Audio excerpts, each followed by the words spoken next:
तो शुरुआत में हम देखते हैं छोटे डैनी रैंड को, जो अपनी मोम के साथ ही मानिया जा रहा था। वो लोग प्लेन में थे, मगर तभी अचानक उनके प्लेन में कोई गड़बड़ी हो गई, जिससे वो तबाह हो जाता है। इस हादसे में सब मारी गए थे सिवाय डैनी के, क्योंकि वो बच गया था। फिर दो मास्टर्स ने आकर उसकी जान बचाई और वो उसे खुफिया शहर में ले गए, जिसका दरवाजा हर 15 सालों के बाद खुलता है। फिर 15 साल वहाँ गुजारने के बाद वो वापस अपने शहर आता है और सीधा जाता है अपनी कंपनी में, जिसका नाम था रैंड कंपनी। सबको ये लग रहा था कि डैनी तो मर चुका है, इसलिए कोई उसे नहीं पहचान रहा था। इसके अलावा न उसने ढंग के कपड़े पहने थे और न ही पाँव में जूते थे, तो इस वजह से धक्के देकर उसे वहाँ से निकाल दिया जाता है। वो जब दोबारा अंदर जाने लगता है तो गार्ड्स उसे रोकने की कोशिश करती है, जहाँ वो अपनी कुंफू का इस्तेमाल करता है, जो उसने पिछले 15 सालों में सीखा था, जिससे वो उन गार्ड्स को हरा कर कंपनी के अंदर आ ही जाता है। यहाँ उसकी मुलाकात अपने सतीले भाई और बहन से होती है। उन्हें देखकर वो काफी खुश हो जाता है और ये समझाने की कोशिश करता है कि मैं ही डैनी हूँ। 15 साल पहले जहाज तबाह वाला जो हादसा हुआ था उसमें मैं मच गया था, मगर वो लोग उसकी बात का यकीन नहीं करते और गार्ड्स को बुलवा कर उसे बाहर फेंकवा देती है, जहाँ डैनी बेघर लोगों के साथ पार्क में रहता है। हालांकि वो परेशान था, मगर फिर भी वो उदास नहीं होता, बल्कि अपने मोबाइल में गाने सुन रहा होता है। फिर अगले दिन वो अपने कुंफू की प्रैक्टिस कर रहा था, मगर तभी एक लड़की उसे भिखारी समझकर भीख दे देती है। मगर जब डैनी उसे देखता है तो वो उसे काफी पसंद आती है, इसीलिए वो उससे बात करना चाहता है। उस लड़की का नाम कॉलिन था, जो एक चाइनीज लड़की थी और मार्शल आर्ट क्लास के पर्चे हर जगह पर लगा रही थी। डैनी फिर उससे बात करता है और जॉब मांगते हुए कहता है कि मैं मार्शल आर्ट और कुंफू में काफी माहिर हूँ, तो मुझे रख लो, मैं काफी अच्छे से सबको सिखाऊंगा और ट्रेन करूंगा, जिससे तुम्हारा बिजनेस में डबल हो जाएगा। जिस पर वो मना कर देती है, कहती है ये मेरा बिजनेस है, न कि तुम्हारा, तो तुम इस बारे में मत सोचो। इसके बाद उसका सुतीला भाई एक खुफिया जगह पर जाता है, जहाँ उसके डैड होते हैं, और ये बात काफी अजीब थी, क्योंकि उसके डैड तो कुछ सालों पहले कैंसर की वजह से मर गए थे। मगर सच तो ये है कि वो मरी नहीं थी, बल्कि किसी वजह से वो बच गई थी और पीछे से अपनी कंपनी को चला रही थी, मतलब किसी की भी नजर में आए बगैर। जो बात उसे यानी इसके बेटे को बिल्कुल भी पसंद नहीं है। वो यहाँ अपने डैड को अपने सुतीले भाई डैनी के बारे में बताता है। फिर डैनी अपनी सुतीली बहन से मिलने जाता है, जहाँ वो उसके चाय में कुछ मिला देती है, जिससे वो बेहोश हो जाता है। और फिर अगले सीन में उसकी आँख एक मेंटल हॉस्पिटल में खुलती है, जहाँ डॉक्टर उसे हिमालय के बारे में पूछती है, यानी जब वो अपनी माँ के साथ जा रहा था तो वो उन्हें हिमालय की तो नहीं बल्कि उस खुफिया शहर और कुंफू के बारे में बताता है, जो सुन डॉक्टर उसे पागल समझती है। अब डैनी को फोन करने की इजाजत दे दी जाती है, और क्योंकि उसके पास सिर्फ उस चाइनीज लड़की इन्हीं कॉलिन का ही नंबर था, तो वो उसे कोई फोन करता है और मदद मांगता है, मगर वो उसकी मदद करने उसे छुड़वाने से साफ साफ मना कर देती है। फिर डैनी का सुतीला भाई कॉलिन के पास जाकर उसे पेपर पर साइन करने का कहता है, जिसमें लिखा था कि डैनी ने मुझे धमकी दी है मारने की, जिसके बदले मैं तुम्हें मार्शल आर्ट स्कूल के लिए बहुत सारे पैसे दूंगा, जिसके लिए वो साफ साफ मना कर देती है। अब इस सारी सूरत हाल पर उसे शक होता है, इसीलिए वो डैनी से मिलने जाती है। अब डैनी की सुतीली बहन को भी इस बात पर शक था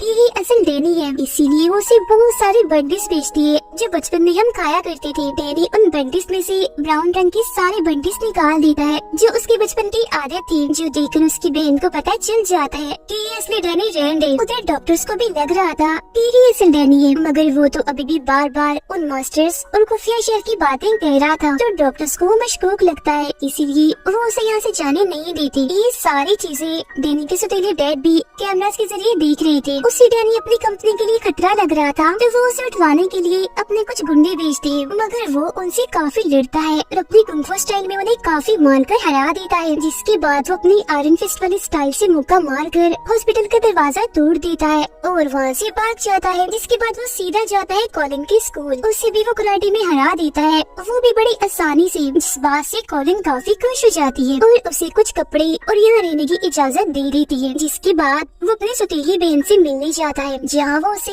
100 मिलियन की ऑफर देती है, साथ ही ये भी कहती है मगर तुम्हें अपना नाम बदल कर रहना होगा, ताकि तुम कंपनी के लिए कोई मुसीबत कोई खतरा न बन सको। मगर डैनी को ये बात बिल्कुल भी पसंद नहीं आती। अब वो एक लॉयर यानी एक वकील से मिलता है, और क्योंकि वो भी पहले रैंड कंपनी में काम करती रही, तो डैनी उसे जानता है। वो उसे कुछ ऐसे सवाल पूछती है जो सिर्फ डैनी को ही पता थी, और जब वो उन सवालों की ठीक जवाब देता है तो उसे ये बात कंफर्म हो जाती है कि यही असली डैनी है। अब ये लॉयर डैनी की मदद करने वाली थी, ताकि कंपनी वापस डैनी को मिल जाए, और ये बात भी सबके सामने वो ले आए कि ये असली डैनी रैंड है। लेकिन उसका सुतीला भाई अपने गुंडे बेचकर वो सारे क्लोज सबूत मिटा देता है, जिससे ये बात साबित होती कि ये असली डैनी है। मगर डैनी को यहाँ मदद मिल जाती है अपनी सुतीली बहन की तरफ से उसकी बहन ने उसके लिए एक चीज बनाई थी जिस पर डैनी की उंगलियों के निशान थे जो अब वाले डैनी से मैच हो जाते हैं। और आखिरकार ये बात साबित हो ही जाती है कि यही असली डैनी है, जिसके बाद उसे कंपनी का आधा हिस्सा मिल गया था और वो बन गया था रैंड कंपनी का मालिक, जिस वजह से उसे आलीशान घर और ऑफिस भी दिया जाता है। रैंड कंपनी एक काफी बड़ी कंपनी थी क्योंकि वो बहुत सारे बिजनेस करती है और दवाइयाँ भी बनाती है। वो लोग बिजनेस से बहुत सारे पैसे कमाती है जो बात डैनी को बिल्कुल भी पसंद नहीं आती। सारे सूरत-ए-हाल को देखते हुए वो दवाइयों की कीमतों में कमी कर देता है जो बात किसी को भी पसंद नहीं आती। अब उसका सतीला भाई अपने डैड से मिलने चाहता है जहाँ डैनी भी उसका पीछा करता है, मगर वो हर जगह पर सिक्योरिटी थी इसीलिए वो खिड़की के जरिए जाने लगता है। यहाँ उसके भाई को गलतफहमी होती है इसीलिए वो उसे धक्का देता है जिससे डैनी बाहर जाकर गिरता है, मगर जब उसे होश आती है तो उसका सतीला भाई उसे गले से लगा देता है और उस खुफिया जगह पर ले जाता है जहाँ उन दोनों के डैड थे। यहाँ डैनी उससे पूछता है, डैड आप जिंदा कैसे हुए? जिस पर वो कहते हैं, मुझे हैन ने जिंदा किया था जो बहुत सारे खतरनाक निंजास का लीडर है। उन्होंने मेरा कैंसर का इलाज किया और बदले में मुझे ब्लैकमेल करके मेरी वफादारी ले ली। उसके साथ एक चाइनीज औरत मिली हुई है जिसका नाम मैडम गाओ है, जिसके बाद वो उसे रिक्वेस्ट करते हैं कि अब तुम हैन से लड़ो और सबको बचा लो और अपनी कंपनी को भी। अगले दिन वो अपनी बहन के साथ था मगर वो उसे अपने डैड के बारे में कुछ नहीं बताता। फिर जब वो जा रही थी तो कुछ गुंडे आकर उन पर हमला कर देते हैं और उसकी बहन को अगवा करने की कोशिश करने लगती है। तब डैनी उनको रोकता है और काफी बहादुरी से उनका मुकाबला करता है। वो लोग उससे एक कुल्हाड़ी जैसे हथियार से लड़ रही थी मगर वो फिर भी डैनी के सामने टिक नहीं पाते। एक एक करके वो उन्हें ठिकाने लगाता रहता है जिससे वो अपनी बहन को अगवा होने से बचा लेता है। अब ये दोनों बहन भाई जाते हैं कॉलिन के पास उस मैडम गाँव का पता लगवाने, क्योंकि वो भी चाइनीज थी तो हो सकता है कि कॉलिन उन्हें जानती हो, यानी जिसके बारे में उनके डैड ने बताया था। अब उनकी ये बात सच भी हो जाती है क्योंकि कॉलिन उन्हें एक चाइनीज होटल के बारे में बताती है जिसके लीडर से डैनी बात करने जाता है। तब वो बताता है कि रैंड कंपनी के साथ हमारी एक डील हुई थी मगर तुम्हारे बहन ने डील हमसे तोड़कर किसी और से कर ली, मतलब कि हमारे साथ धोखा किया। मगर जब डैनी उन्हें हैंड के बारे में बताता है तो उन लोगों का मुंह बंद हो जाता है और फिर वो लोग वहाँ से चले जाते हैं। मगर बाद में वो लोग डैनी को एक पार्सल भेजते हैं जिसमें हैंड का ही बनाया हुआ एक ड्रग, एक नशा था, साथ ही एक लोगो, एक निशान भी था जो आयरन फिस्ट के ड्रैगन का था जो डैनी के सीने पर भी बना हुआ था। फर्क सिर्फ इतना था कि उसमें पंख नहीं थे। इसके बाद हम देखते हैं कि मैडम गाओ इन्हें जो हैंड के साथ मिली हुई है इस ड्रग नशे के काम में, वो अपने बिजनेस को इतना ऊपर ले गई है कि अब किसी को भी ड्रग लेने के लिए पाउडर या इंजेक्शन का इस्तेमाल नहीं करना पड़ेगा, बस स्टिकर लगाओ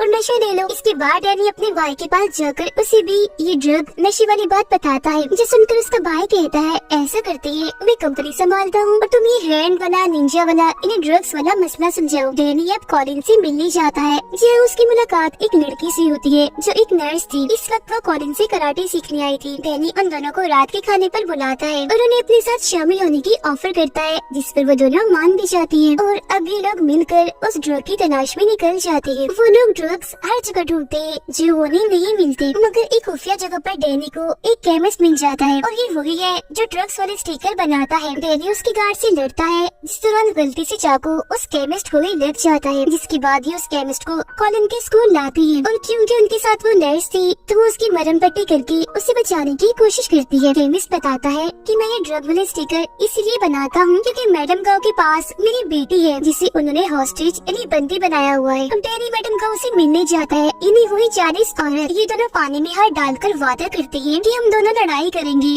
और जो भी हार गया वो चुपचाप हार मानकर ये शहर छोड़कर चला जाएगा। अब कुंफू की दुनिया में पानी में हाथ डालने वाला ये पक्का वादा होता है जिसे कोई भी नहीं तोड़ सकता। लड़ाई के पहले मैच में दो निंजास डैनी से लड़ने आते हैं। डैनी बड़ी तेज स्पीड से उनसे लड़ता है और अपने कुंफू का इस्तेमाल करके उन्हें हरा देता है। दूसरा मैच होता है एक लड़की के साथ जो उसे अपनी जाल में फंसा कर जहर देने की कोशिश करती है, मगर डैनी उसकी चाल समझ गया था इसीलिए टांग मार कर वो उसे भी ढेर कर देता है, मतलब हरा देता है। अब तीसरा मैच एक रॉड वाले आदमी के साथ होता है जो काफी बहादुर था। वो रॉड की मदद से जैसे उस पर हमला करता है तो डैनी अपनी आयरन फिस्ट वाले स्टाइल में मुक्का मार कर उसके रॉड को तोड़ देता है। उसके हाथ में पीले रंग की रोशनी थी जिसकी आयरन फिस्ट की पहचान थी। वो उसे फिर जैसे हराने वाला होता है तो मैडम गाओ उस हॉस्टेज लड़की को सामने ले आती है। वो कहती है, अगर तुम ना हारे और तुमने मेरे बंदे को हरा दिया तो मैं केमिस्ट की बेटी यानी इस हॉस्टेज लड़की को मार दूंगी। तब ना चाहते हुए भी डैनी को हारना ही पड़ता है सिर्फ उस लड़की के लिए, जिसका मतलब ये था कि उस गाँव ने अपना वादा तोड़ दिया था और पक्की वादी वाली सारी बात बकवास है। अब डैनी को गाँव पर इतना गुस्सा आता है कि उस पर पर हमला करने के लिए जाता है, मगर गाओ कोई आम औरत नहीं थी,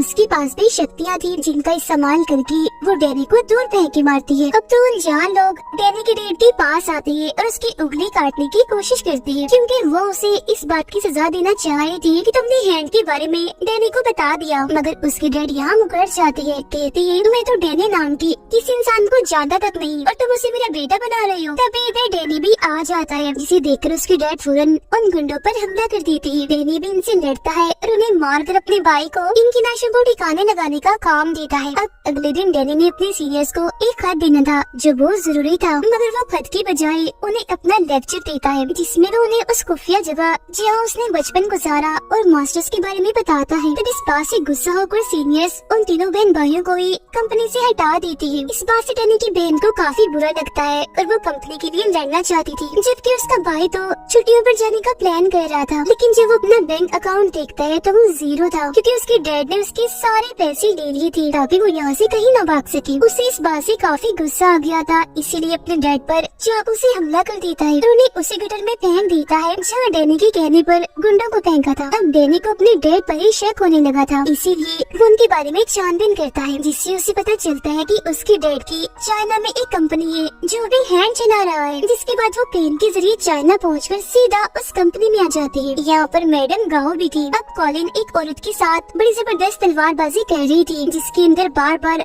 कॉलिन ने उसे हरा रही थी। डैनी भी एक आदमी से लड़ता है और उसे काफी मारता है, फिर वो उन्हीं की तलवारों को उनमें ही घुसाकर मार देता है। उन सबकी लाशों को देखकर डैनी समझ जाता है कि मेरी मॉम की मौत की जिम्मेदार गाओ ही है। इसी ने पायलट को ड्रग दिया था, जिससे प्लेन उसे संभला नहीं और वो तबाह हो गया। ये जानकर तो डैनी को इतना गुस्सा आ गया था कि वो अपने आयरन फिस्ट वाली अंदाज में जोर से दरवाजे पर मुक्का मारता है। वो सीधा जाता है मैडम गाओ के पास और अभी उसे हॉस्टेज बना लेता है, मतलब कि उसे पकड़ लेता है। अब 3 दिन के बाद गटर में हलचल होती है, जहाँ से जिंदा होकर डैनी और उसके सौतेले बहन भाई के डैड बाहर आते हैं, जो काफी अजीब लग रहा था कि पता नहीं जब से हैंड ने उन्हें ठीक किया वो तो जैसे अमर बन गई, मर ही नहीं रही थी। वो बाहर आकर सीधा जाते हैं अपने बेटे यानी डैनी की भाई के पास और उसे कहते हैं मैंने तुम्हें माफ कर दिया, अब तुम भी मुझे माफ करके सुलह कर लो। मगर वो नहीं मानता, यानी वो अपने डैड से सुलह नहीं करता। तब उसी मजे खाने के लिए उसके डैड उसकी गाड़ी में ड्रग्स रख देते हैं, जिससे पुलिस उसे पकड़ लेती है। वो ड्रग्स लेता रहता था तो मेडिकल रिपोर्ट से भी ये बात साबित हो ही जाती है कि ये ड्रग उसी का है।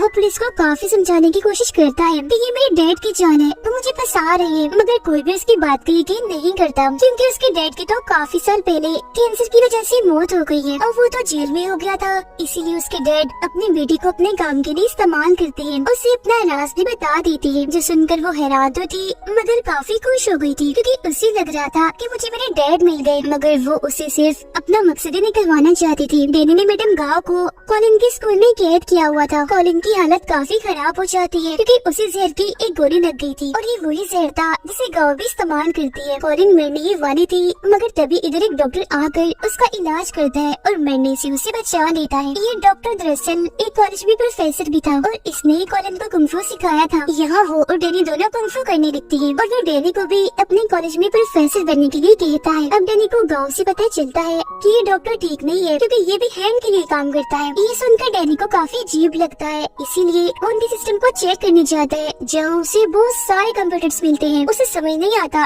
कि ये यहाँ क्यों है, मगर वो ये सोचकर उन्हें तोड़ने लगता है कि ये हैंड की है तो बुरा ही होंगी। मगर तभी इधर वही डॉक्टर आ जाता है, कहता है ओ पागल, ये क्या किया, मेरी सारी फेवरेट मूवीज थी इसमें, जिसे तुमने तोड़ दिया। जिसके बाद इन दोनों में लड़ाई होने लगती है। जिस लड़ाई के दौरान यहाँ एक लड़का आ जाता है जो दरअसल डैनी का ही साथी था, इसीलिए वो उसकी साइड से डरने लगता है। ये असल में डैनी के साथ उसी खुफिया जगह में रहा है। वो वह डॉक्टर की बहुत सारे गुंडों को मारते हैं, मगर जब यहाँ से निकलने की कोशिश करते हैं तो सारे दरवाजे बंद कर दिए गए थे, इसीलिए वो यही फंस जाते हैं। अब डॉक्टर अपने बहुत सारे कुंग फू के माहिर लोगों को डैनी से लड़ने भेजता है। डैनी भी यहाँ अपनी आयरन फिस्ट को ऑन करने की कोशिश करता है, मगर अब की बार आयरन फिस्ट वाला रूप उसके अंदर नहीं आता। मगर फिलहाल उसे इसकी जरूरत थी भी नहीं, क्योंकि वो वैसे भी काफी बहादुर था और ऐसी मामूली कुंफू की माहिर उसका कुछ बिगाड़ नहीं सकती थी। कॉलिन डैनी की मदद करती है, सारे दरवाजे खोल देती है। जी हाँ, डैनी का साथी उसे कहता है वापस उस खुफिया शहर में आ जाओ जो मॉन्स्टर्स रहते हैं, जिन्होंने बचपन में तुम्हारी जान बचाई, क्योंकि यही आयरन फिस्ट का काम होता है, उस जगह की हिफाजत करना। उधर डैनी के डैड को